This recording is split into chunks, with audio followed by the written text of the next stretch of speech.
விவேக சிந்தாமணி என்ற நூலின் 2ஆம் பாகத்தில் அமைந்துள்ள 11வது பாடலும் விளக்கமும் வழங்குகின்றார் தமிழருவி வானொலியின் செந்தமிழ் தேனி தக்கோலமன் எல்லாதனைய அவர்கள் உத்தரமேரூரில் இருந்து. வாருங்கள். தமிழே அமுதே வருவாய் நிறைவாய் தருவாய். உலகெங்கும் உள்ள தமிழ் உறவுகளுக்கும் ஜெர்மனி தமிழருவி வானொலிக்கும் இயக்குநர்கள் தமிழ்வேல் திரு நைனை விஜயன் அவர்களுக்கும் தமிழ்ச்சுடர் திருமதி சசிகலா நைனை விஜயன் அவர்களுக்கும் நேயர்களுக்கும் மற்றுமுள்ள அனைவருக்கும் என் வணக்கம். விவேக சிந்தாமணி 2ஆம் பாகம் எனும் தலைப்பில் அந்நூலில் உள்ள பாடல்களையும் என்னுள் பதிந்த கருத்து தெளிவுரை வழங்குகிறேன். தக்கோலம் என் ஜலநாதன், உத்திரமேரூர், தமிழ்நாடு. விவேக சிந்தாமணி 2ஆம் பாகம் பாடல் 11. வெளியில் சொல்லக்கூடாதவை.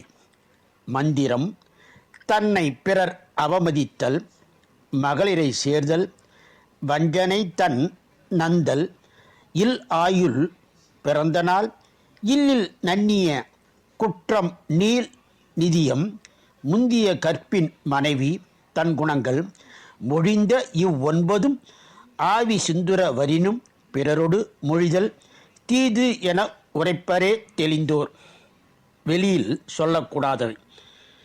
மந்திரம்: தன்னை பிறர் அவமதித்தல், மகளிரை சேர்தல், வஞ்சனை தன் நந்தல், இல் ஆயுள், பிறந்த நாள், இல்லில் நன்னிய குற்றம், நீள் நிதியம், முந்திய கற்பின் மனைவி தன் குணங்கள், மொழிந்த இவ்9 ஆவி சிந்துர வரினும் பிறரொடு மொழிதல் தீது என உரைப்பரே தெளிந்தோர்.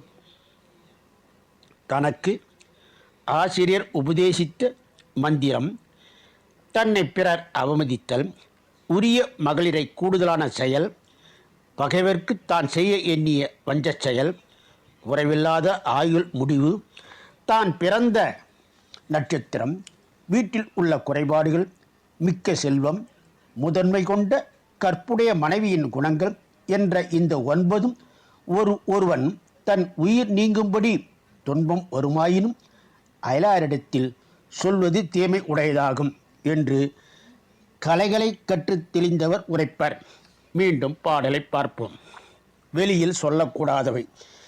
மந்திரம்: தன்னை பிறர் அவமதித்தல், மகளிரை சேர்தல், வஞ்சனை தன் நந்தல், இல் ஆயுள், பிறந்தநாள், இல்லில் நன்னிய குற்றம், நீள் நிதியம், முந்திய கற்பின் மனைவி தன் குணங்கள், மொழிந்த இவ்9 ஆவி சுந்தர வரினும் பிறரொடு மொழிதல் தீது என உரைப்பரே தெளிந்தோர். இத்துடன் இன்று நிறைவு செய்து தொடர்ந்து வரும் நாட்களில் விவேக சிந்தாமணி 2ஆம் பாகத்தில் உள்ள பாடலையும் என்னுள் பதிந்த கருத்து தெளிவுரையும் பார்ப்போம். வாய்ப்பளித்த ஜெர்மனி தமிழறி வானொலிக்கும் மற்றுமுள்ள அனைவருக்கும் நன்றி, வணக்கம்.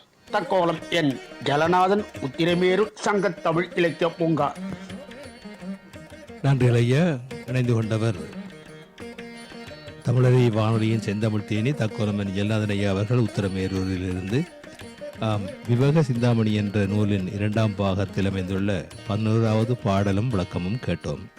நன்றி ஐயா. மீண்டும் இணைந்து கொள்வோம். நன்றி, வணக்கம். நேயர்கள் கேட்டுக்கொண்டிருப்பது காலை கதம்பம் பல்சுவை கதம்ப நிகழ்ச்சி. இது தமிழருவி வானொலி ஜெர்மனி.